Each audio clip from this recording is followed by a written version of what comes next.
नमस्कार, इन्फोकस IAS academy में आपका स्वागत है।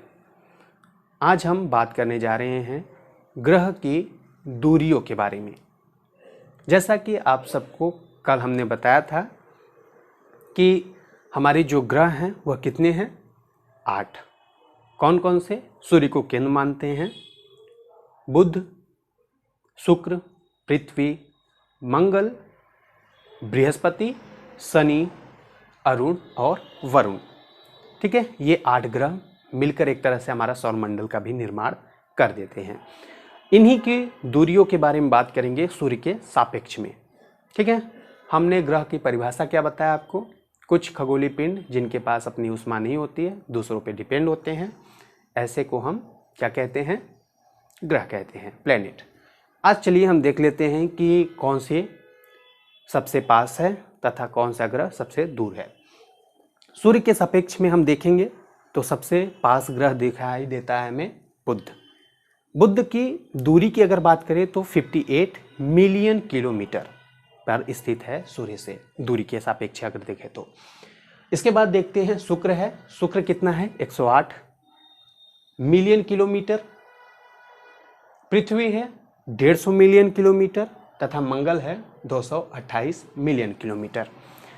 इनके आंकड़ों के बारे में हम ज़्यादा ध्यान न देकर इनके नज़दीकों के बारे में ज़्यादा ध्यान देंगे, यानी कि कौन सा ग्रह सबसे पास है उसको हम याद करने का प्रयास करेंगे। सबसे पास हमें दिखाई दिया बुध, उसके बाद शुक्र, फिर पृथ्वी, फिर मंगल। हम देखते हैं इसके बाद है बृहस्पति, फिर शनि, फिर यूरेनस, फिर नेपच्यून। बृहस्पति की अगर दूरी की बात करें तो 778 मिलियन किलोमीटर, शनि की बात करें तो 1427, यूरेनस की बात करें तो 2869 मिलियन किलोमीटर, सबको हम नोट करेंगे। फिर नेपच्यून है 4496 मिलियन किलोमीटर। हम देखते हैं कि शनि के पास कुछ छल्ले मौजूद हैं। क्या आपको पता है कि शनि के अलावा ऐसे कौन से ग्रह हैं जिनके पास छल्ले मौजूद हैं? कमेंट करिए। हम देखते हैं कि हमारा ये जो 4 ग्रह हैं, यानी बुध, शुक्र, पृथ्वी, मंगल, इनको हम आंतरिक ग्रह कहते हैं। यह जो ग्रह हैं यह चट्टानों से मिलकर बने हैं तथा बृहस्पति, शनि, यूरेनस, नेपच्यून जो ग्रह हैं यह बाह्य ग्रह कहलाते हैं तथा यह गैसों से मिलकर बने हैं। शुक्र को हम पृथ्वी की बहन भी के नाम से जानते हैं। शुक्र को क्या नाम देते हैं? पृथ्वी की बहन। ऐसा क्यों? क्योंकि इनकी आकार तथा आकृति जो है समान दिखाई प्रतीत होता है। चलिए हम इनके घूर्णन, यानी कि घूर्णन का मतलब घंटों के बारे में बात कर लें।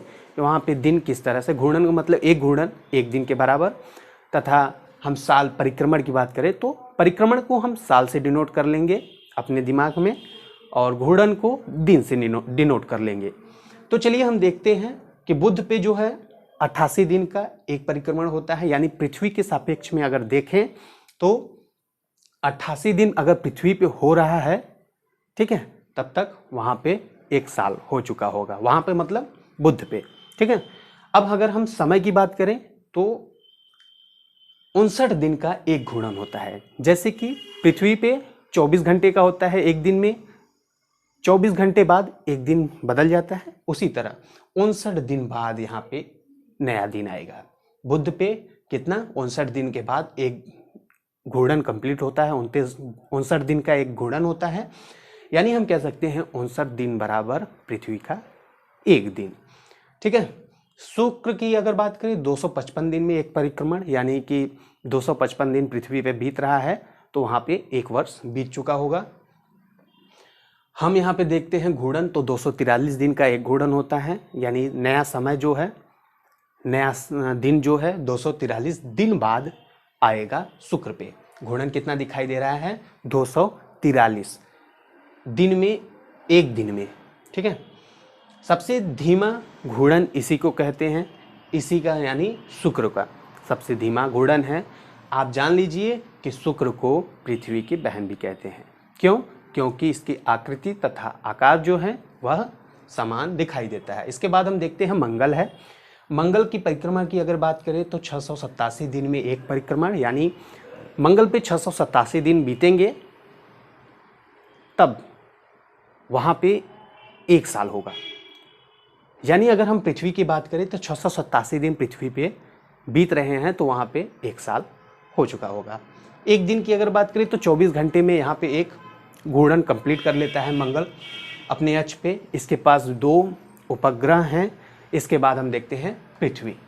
पृथ्वी पे आप सभी जानते हैं कि पृथ्वी का परिक्रमण 365 दिन लेता है तथा इसका घूर्णन जो है 24 घंटा, जिसकी वजह से नया दिन शुरुआत होता है। घूर्णन 24 घंटे बाद एक फिर से दिन की घूर्णन करने के लिए तैयार रहता है। इसके पास चंद्रमा, जिसका नाम चंद्रमा है, उपग्रह है। पृथ्वी यानी पृथ्वी के पास अपना उपग्रह चंद्रमा है। बृहस्पति की अगर बात करें तो 11 साल 11 महीने यानी लगभग 12 वर्ष लग जाते हैं एक परिक्रमा करने में। हम यहाँ पे घूर्णन की अगर बात करें तो घूर्णन क्या है, लगभग 10 घंटे लगते हैं एक घूर्णन कंप्लीट करने में, और सबसे तेज घूर्णन इसी का है, यानी बृहस्पति का सबसे तेज घूर्णन है। इसके अगर हम उपग्रह की बात करें तो उपग्रह लगभग 80 के बराबर हमें दिखाई प्रतीत होता है। 79-80 के बराबर हमें दिखाई प्रतीत होता है। ठीक है, अब शनि की बात करें, शनि है जो 29 साल में एक परिक्रमण करता है तथा 1 वर्ष बराबर हम कह सकते हैं पृथ्वी पे 29 साल। ठीक है, हम देखते हैं कि 10 घंटे में यहाँ पे 10 घंटा 40 मिनट लेता है एक घूर्णन कंप्लीट करने में, यानी नया दिन लाने के लिए 10 घंटा 40 मिनट लेगा। उपग्रह जो है 30+ है, 30 से ज़्यादा है। और हम अगर इसके बाद देखें, यूरेनस है। यूरेनस 84 वर्ष में एक परिक्रमण, यानी सोचो पृथ्वी पे 84 वर्ष होगा तो वहाँ पे 1 साल हो रहा होगा। ठीक है, 17 घंटे में एक घूर्णन कंप्लीट करता है तथा उसके उपग्रह जो है 17 है लगभग। नेपच्यून की अगर बात करें तो 164 वर्ष में सूर्य के सापेक्ष एक परिक्रमण पूरा करता है तथा 16 घंटे में एक घूर्णन कंप्लीट कर लेता है। उपग्रह जो है इसके लगभग 8 हैं। इसके बाद अगर हम बात करें तो इसमें हम कुछ समय पहले देखते थे कि हमारे जो ग्रह की संख्या थी वह 9 थी, यानी कभी प्लूटो भी हमारा ग्रह हुआ करता था, लेकिन आज के समय में नहीं दिखाई देता है, क्योंकि 2006 में अंतर्राष्ट्रीय खगोलीय संगठन ने इसको ग्रह के उपाधि से हटा दिया। ऐसा क्यों? क्योंकि ग्रहों के कुछ मापक होते हैं, वह जो है प्लूटो उस पर खरा नहीं उतर सका, इस वजह से उसको हटा दिया गया।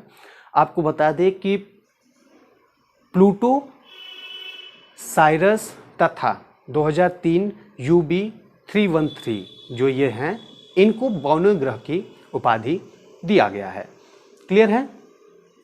हम इसके बाद देखते हैं कि हमारा जो ग्रह हैं, ग्रहों के हम उपग्रह को भी देखेंगे जैसे जैसे हमें NCERT लेते चलेगा। हम इसके बाद देखते हैं कि पौराणिक रोमन कहानियों में सोल सूर्य देवता को कहा जाता है। किसे सोल कहा जाता था पौराणिक कथाओं में? रोमन कहानियों में अगर देखें तो सोल सूर्य देवता को कहा जाता था। सौर शब्द का अर्थ है सूर्य से संबंधित। सौर शब्द का क्या अर्थ है? सूर्य से संबंधित। सूर्य, इसलिए सूर्य के परिवार को सौर मंडल क्या कहते हैं? इसलिए सूर्य के परिवार को सौर मंडल या सोलर सिस्टम कहते हैं। ठीक है, आर्यभट्ट प्राचीन भारत के प्रसिद्ध खगोल शास्त्री थे। उन्होंने कहा था कि सभी ग्रह तथा चंद्रमा परावर्तित सूर्य प्रकाश के कारण चमकते हैं। यानी जब हमारे पास कोई ऐसे मशीन नहीं थे, कोई ऐसे हमारे पास दूरबीन नहीं थे जिससे कि हम यहाँ से आसमान में अंतरिक्ष में देख सकें, उस समय उन्होंने, खगोल शास्त्री थे, उन्होंने यानी आर्यभट्ट ने ऐसा कह दिया था कि जो हमारा ग्रह हैं तथा चंद्रमा हैं, उनके प्रकाश के लिए कौन जिम्मेदार है? सूर्य। ठीक है, इसके बाद हम देखते हैं सौरमंडल। सौरमंडल किसे कहते हैं?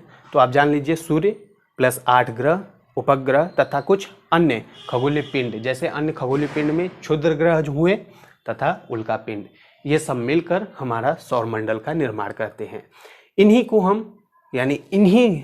को हम मिलाकर सौर परिवार का नाम देते हैं। इतना क्लियर हुआ। अब हम बात करेंगे पृथ्वी क्या है।